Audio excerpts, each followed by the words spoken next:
O Sala de Debate tem o prestígio comercial de Sicredi. Invista na previdência privada do Sicredi e garanta um futuro tranquilo para você. Parque Hotel Molotim, o local ideal para o seu evento. Mas essa abertura que falou o Rui aí, ela levou a imaginação de todos aqui muito longe, né? O que a gente viajou com relação a esta longa noite lá, Rui. Mas ele vai abrir só à meia-noite ou vai estar aberto antes da meia-noite? Não, vai abrir à meia-noite. Meia-noite. A lei que permite a abertura, que está no Código de Postura do município, é da meia-noite e em diante. Mas às 10 eles fecham. Não, o Big já me deu a notícia que vai ficar fechado, ficar aberto até meia-noite. O shopping vai fechar às 10. Perfeito. Porque no outro dia tem que dar, depois, no outro dia abre no horário normal. 2 horas de descanso e volta de novo. 11 horas. 11 horas? O intervalo entre jornadas é de 11 horas, segundo a legislação. Tá bom. O Werner queria falar sobre o assunto, o Jorge também? Não, eu quero falar sobre o Black Friday. O Brasil está entre os países do mundo que tem talvez o maior número de gênios da propaganda.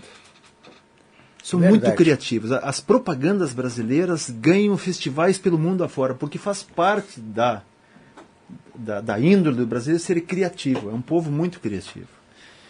E eu fico pensando, e eu quero dizer aos ouvintes, eu não sofro de xenofobia, né? Eu não tenho ojeriza ao que é estrangeiro de plano. Mas não podiam ter criado um termo nacional brasileiro para Black Friday? Acham que sexta-feira negra não dá, né? Não dá. Não. Semana negra não dá. Entendeu? Não dá. Episódio na história. Agora, Black Friday, que quer dizer a mesma coisa, parece bonito para as pessoas, né? Então eu acho assim, fica assim o meu protesto, né? Civilizado, né? Porque Calma, na verdade tranquilo. nós precisamos preservar o que é nosso, e a língua é um símbolo da nação, é aquilo que nos unifica, é um símbolo da nacionalidade, ponto. Concordo contigo, Werner. Eu tenho percebido também nos últimos tempos, eu nunca vi tanta invasão, tanta utilização de termos estrangeiros como no momento. Hoje não se rotula, não se diz nada que não tenha um nome estrangeiro. Mas olha, não sei, pelo que meu pai narrava, antigamente era mais. Eu acho que antigamente era mais. Se falava em Frigidaire, no futebol o impedimento era offside, tinha o corner, o center field, o back, o goalkeeper. Sim, mas aí é portuguesão. O Grêmio Futebol Porto Alegrense, o Internacional, o Sport o goalkeeper. Então, eu acho que tinha... Mas eu concordo com o Dr. Werner. Agora, eu queria saudar essa iniciativa, Ruizinho, e fazer também o meia-culpa, porque há muito tempo atrás eu critiquei muito um evento que teve em Santa Maria, que eu hoje lamento que não se dê continuidade, que é o Festival de Balonismo aquele. Por quê? Tinha um investimento público ali, acho que o investimento público não era algo comprometedor em matéria de volume, era um investimento público significativamente pequeno e trazia uma visibilidade para a cidade e trazia também uma questão de autoestima. Sim. No sentido de que o santamariense podia chegar lá em Porto Alegre, podia chegar lá em Florianópolis e dizer, lá em Santa Maria nós temos um festival de balonismo, é muito bonito. Lá em Santa Maria nós temos um dia, uma semana em que os mercados e que as lojas ficam abertas a madrugada inteira. Eu acho que isso repercute para fora da cidade, isso melhora o ânimo da cidade, e eu acho que isso traz novos ares, sim. Talvez outras iniciativas venham aprimorar ainda essa e venham melhorar ainda mais o ânimo da cidade. Eu saúdo essa iniciativa. Sim. Eu também, eu não estou com o mesmo entusiasmo do Rui, mas otimista de que eu estou muito feliz. O Rui está hoje... Eu estou muito feliz. Não cabe dentro de si. Se deu liberdade. Eu acho que liberdade é a coisa mais importante de tudo. Eu acho que o mais importante de todo esse processo é esse decreto municipal. Porque ele, de uma certa maneira, sem fraudar a lei, né, que precisa ser respeitado, usou o instrumento disponível, que é o Código de Posturas. Eu não sei quem teve a ideia, né, de falar com o prefeito, mas seja lá quem for, às vezes é melhor ficar anônimo, né? para não despertar. Para não atrapalhar o processo. O importante é que o filho cresça. E eu acho assim... Não quem é o pai do filho. Eu preciso identificar o pai. Não. Olha aqui, ó, eu participo de programas ao meio-dia desse tipo desde 1900 e muito antigamente, com Paulo Mesquita, na Rádio Mambuí. E desde aquela época, isso faz uns 30 anos, que eu defendo, eu sei que isso às vezes causa ojeriza nos meus amigos mais à esquerda, mas eu defendo, fazer o quê? Eu prego a liberdade absoluta, respeitada a lei trabalhista, paga todos os direitos, se é 52 minutos, se paga os 52 minutos, tudo direitinho, se é as convenções coletivas, tudo feito isso. Se a minha bodega vender bem só entre 3 e 5 da manhã, de quarta para quinta-feira, eu tenho que ter o direito de abrir nesse horário e o meu funcionário vai receber de acordo, ou eu mesmo vou atender.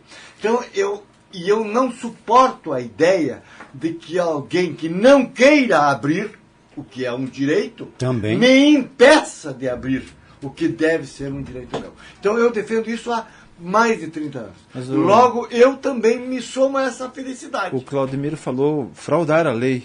Fraudar a lei é diferente de desrespeitar a lei? Às vezes existe diferença entre os dois? Para mim é mais grave. Hein, doutor Calzídio? Para mim é mais grave. Sim. É mais grave. Acho que sim. Como é que é a diferença? Fraudar a lei é descumprir a lei dando ares de legalidade. Isso aí. Viu? Enganar a lei. Tu achou que não existia? Não, eu estou querendo aprender. Eu acho que existe. Vou aprender a vida inteira. Não, claro que não é um conceito que é esse de desrespeitar a lei, é muito mais comum. Mas... Assim como de fraudar o preço na promoção do Black Friday. Sim, também é um grande erro. É verdade. O Rui, essa é uma pergunta que... Tu te preocupasse muito com isso. Muito controla as tuas dentro do meu shopping eu converso muito com meus lojistas por causa disso. Isso é importante. Rui, sem querer colocar água no seu shopping... Tanto é que os descontos esse ano, de uma maneira geral, vão ficar entre 25% e 30%. São descontos reais. Honestos. Poderão ter descontos maiores, mas aí... Falou-se até em 70%? Pode chegar até a 70%, mas depende do produto. Porque realmente eu não quero colocar água no seu chopp, nem estragar a sua bebida, mas há uma certa preocupação, e eu falo como consumidor, de que... com esse entusiasmo todo, com essa promoção toda, eu cheguei lá. Vamos aqui, eu vou dar um exemplo. Uma televisão que eu vi há poucos dias. Portanto, vou lá, a variação foi mínima. Não vai dar uns dentro da expectativa. Da diferença. Vai ter isso. Já porque tem algumas que eu já sei os preços. Não posso dizer aqui... Mas olha, gente... Rolim, vamos na madrugada tomar muito bom. Muito bom. Isso significa o quê? É diminuir o lucro e aumentar o... Diminuir o lucro por artigo e aumentar o lucro pela... circulação. Sim. Pelo movimento. É que o Black Friday... a composição de preço é que o Black Friday tem uma característica. Tu procura negociar com o teu fornecedor para te vender um pouco mais baixo e tu sacrifica um pouco da tua margem também. Então aí o preço final fica bem menor. E no final todo mundo ganha. Todo mundo ganha, porque daí tu vende um volume maior. Eu sei que eu já fui no supermercado, não vou dizer qual é, fala francês, parece lá, e que tem uma fileira assim de ofertas já. Que eu imagino já deve existir em outros, porque tem gente aproveitando e antecipando. Tem gente antecipando. As ofertas para poder captar o... É o pré-Black Friday. Aqui o Marcelo Maciel faz uma brincadeira aqui, e ele diz o seguinte, eu entendi como brincadeira. Eu estou de olho no preço dos produtos, Rui. Mas é no bom mercado, que esteja. Para não cair numa Black fria. Não, é verdade. Mas eu acho que há uma conscientização muito maior por parte dos próprios lojistas, gente. Até tem alguns anos, tinha uma outra promoção aí, que não vem cá, não vou eu falar, que era em fevereiro, que acontecia, que o pessoal dizia o seguinte, que era, você ia lá e comprava pela metade do dobro. Pelo preço real. Bom, só que tem caráter diferente. Não, eu sei que é diferente. Essa é uma liquidação. Aquela de lá é uma liquidação. É o que sobrou do verão. Então isso é um tipo de liquidação, é uma liquidação. O Black Friday não é liquidação, é oferta. Tu compra para vender naqueles dias. É diferente. Muito diferente. Muito bem. E tem muita empresa que não está preparada para fazer isso. Vai ter que se preparar. Senão vai sair do mercado. É porque isso aí tem que haver uma grande organização para a composição de preço. Claro, tem que haver planejamento. É certo. Gente, Marisa, Lojas Americanas e Lebes estavam comprando desde abril para essa promoção de agora. Gente, chegou... Das Americanas chegaram 3 jamantas de produto. Da Americanas, da Marisa, chegou 2 jamantas de produto. Da Lebes chegou 2 jamantas de produto. Puxa vida, entrei numa fria. Comprou o teu fogão antes. Comprei a semana passada meu fogão. Puxa vida. Algo assim maluco. Tá. É um volume. Os estoques estão assim, ó, lá nas nuvens. Eu separei um troco aí para comprar um fogão. Quem vai ficar mais feliz de tudo vai ser o Leite. Qual é Leite? O governador que ele vai receber o ICM. Mas esse aí eu não quero falar. Eu não quero falar desse cara. Vai pagar os professores todos da forjaria. Não vamos falar desse cara. No banco para ver se eu compro 1 quilo de carne para semana que vem. Com o preço. É porque senão eu avisei aqui. Com o preço de promoção e não ter dinheiro para comprar uma carne. Não, mas tu tá brincando? Mas eu levei um susto com o preço da carne. Ontem não comprei. A carne deu não comprei. Eu recusei a comprar. Exatamente, eu também. Eu avisei aqui. Eu avisei em casa que por um tempo vai ser. Há 2 semanas atrás eu avisei. Frango e porco. Eu avisei aqui. Viu? Eu vou voltar pro galetinho, viu? Eu avisei aqui que a carne ia subir, porque as informações que nós tínhamos é de que os frigoríficos estavam festejando a abertura do mercado chinês, a nossa carne. E é claro, quando vai muita mercadoria para fora, para nós aqui, lei da oferta e da procura, vai lá em cima. Então nós vamos pagar muito caro o nosso churrasco de fim de ano. Sem dúvida. Não é que falte. Não falta. Diga-se de passagem, comemos um maravilhoso. É que quem paga mais é que leva. Não estamos planejando aqui o churrasco de Natal por aqui? Olha, gostamos do...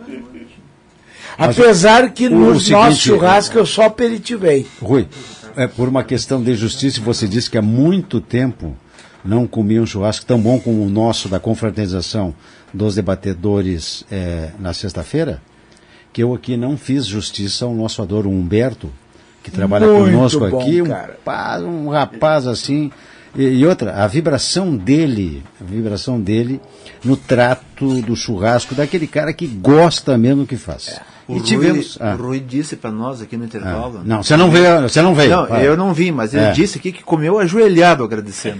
Não, eu comi o que eu não podia. Bom, mas olha, faltam 10 minutos e o Forjarini ainda não. Eu estou aqui faz meia hora com o jornal na mão. Não podemos deixar passar esse para provocá-lo. Que diz a coluna do Jorge Forjarini, por isso que eu disse menor e nem com tanto entusiasmo como o Rui. Que ele diz o seguinte aqui, como manchete. Olha, vejam só, a manchete do Rui. Black Weekends com liberdade. É bom demais, né, Rui? Bom, é verdade. Bom, e o do Jorge, eis o projeto.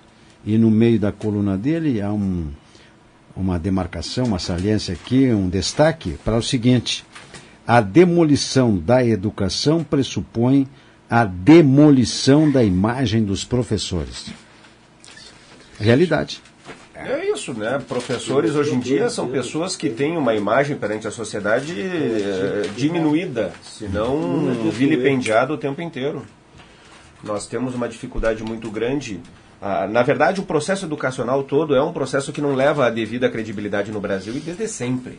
desde sempre.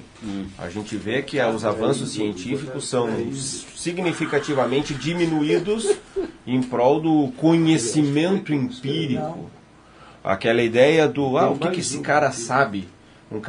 O próprio verso do Gildo de Freitas dizia, né, de maneira orgulhosa, não fui falquejado em bancos colegiais. Eu acho que traz muito dessa cultura de pensar que o processo educacional é um processo menor, é um processo diminutivo. E isso aí eu trago ali uma frase do Beto Richa, ex-governador do estado do Paraná, que ele dizia que policiais estudados são policiais insubordinados. Ele disse isso de uma maneira pública, absurdo isso aí, de uma maneira pública, sem questão de esconder de ninguém. E isso... Aqui, só um pouquinho. Tá o Rui e o Eduardo aqui comentando a coluna do Rui e o Jorge não consegue falar direito. Desculpem. Vou ter que chamar a atenção dos dois. E isso, na verdade, vem se acentuando ultimamente com a questão, por exemplo, do projeto Escola Sem Partido, cujo objetivo é justamente melindrar e tirar a legitimidade dos professores em sala de aula. Enfim, e isso redunda no quê? Olha o que nós temos aí na educação. Um professor ganha 7 vezes menos do que um brigadiano. Significa que eu estou desmerecendo o brigadiano? Não, só que é inadmissível um professor receber 7 vezes menos que um brigadiano. Quanto mais um juiz de direito. Um professor hoje ganha 20 vezes menos que um juiz de direito. Tem explicação para isso? Não, não existe explicação nenhuma. Não existe nenhum argumento lógico. A única explicação que tem é isso é um processo deliberado de diminuição do professor e de destruição da imagem do professor. Até porque nós estamos numa sociedade em que as pessoas têm a sua credibilidade medida pela sua capacidade de consumir, pela sua capacidade de ostentar. Se chega um cara aqui na frente com um Monza 94 e se chega um cara com uma caminhonete 0 km de 200 mil reais, certamente o cara que tem os 200 mil reais no carro tem maior credibilidade. Por quê? Porque ele atingiu patamares maiores. Ele é uma pessoa de sucesso, e pessoas de sucesso são pessoas que têm dinheiro. O que é o professor nesse contexto todo? Ele é um cara que não consegue fazer outra coisa. Isso é o imaginário popular hoje em dia. E no meu entendimento, o Jorge, eu tenho esse exemplo em casa, a minha esposa foi professora, é que se não houvesse a minha atividade e a somada dela com a minha, ela sozinha não sei se sobreviveria. Não sobreviveria. Mas, eu tenho uma irmã professora. Mas o artigo do Jorge tem uma frase aqui que ele cita do Darcy Ribeiro que precisa ser dita, né? Diga. A crise da educação no Brasil não é crise, é um projeto. Interessante. Que é pior. Isso é assustador. É uma denúncia.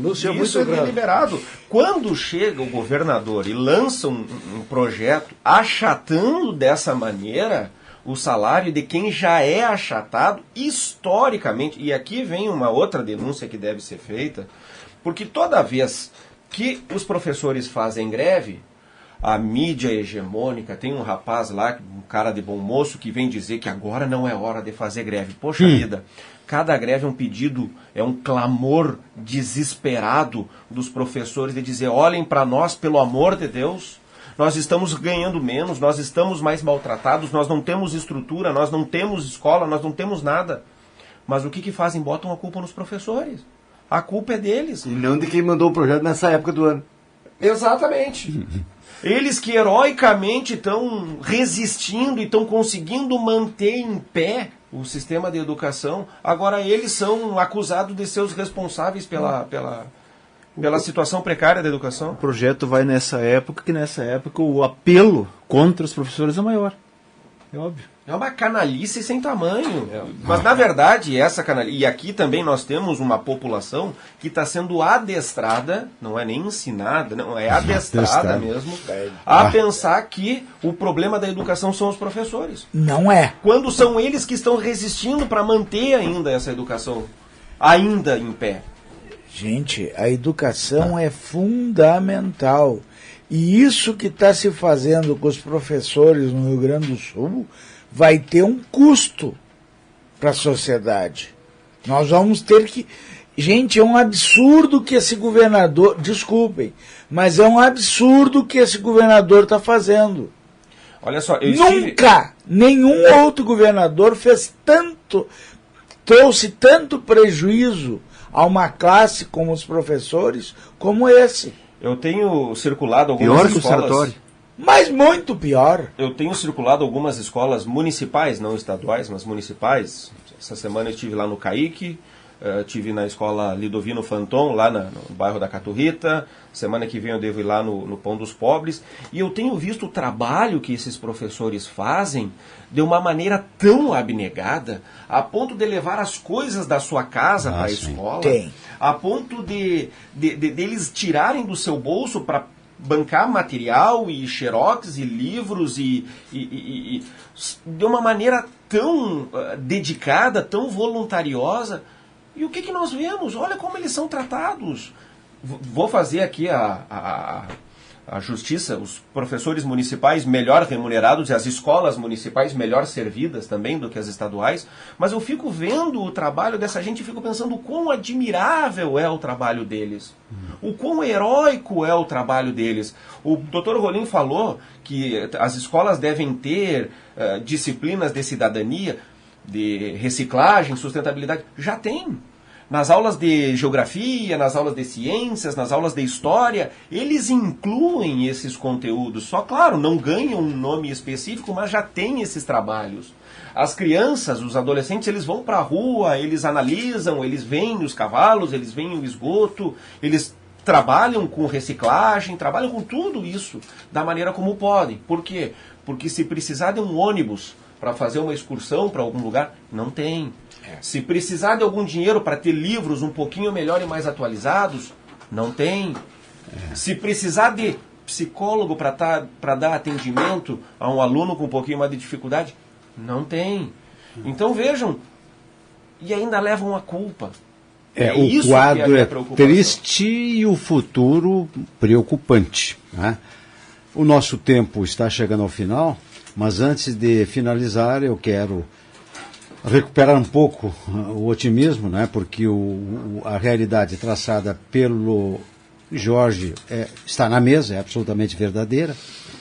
Não quero também com isso tirar o entusiasmo do Rui, não é? E encerrar o programa com uma brincadeira que eu recebi aqui do Éder Melo. É que hoje as carnes para abastecer os açougues e supermercados não vão mais chegar naqueles baús frigoríficos e tudo e tal. Vão chegar nos açougues e nos mercados, em função do preço, em carros fortes. Em carros fortes.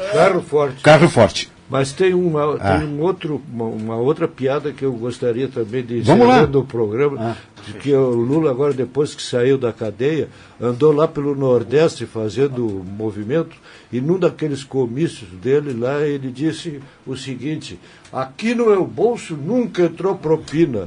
E um gaiato gritou, calça nova. A Rosana Bueira, que é procuradora do município, em colaboração com o que o Jorge falou aí, temos escolas municipais participando do Congresso da Unesco sobre hortas comunitárias. Se a gente for fazer a comparação com as escolas estaduais, não dá para fazer.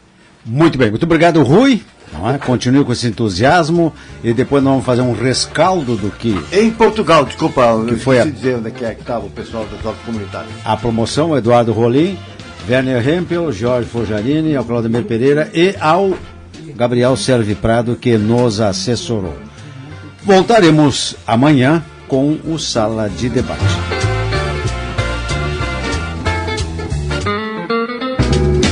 Sala de Debate. Oferecimento Sicredi. Venha fazer junto com a primeira instituição financeira cooperativa do Brasil. E Parque Hotel Morotim, o local ideal para seu evento.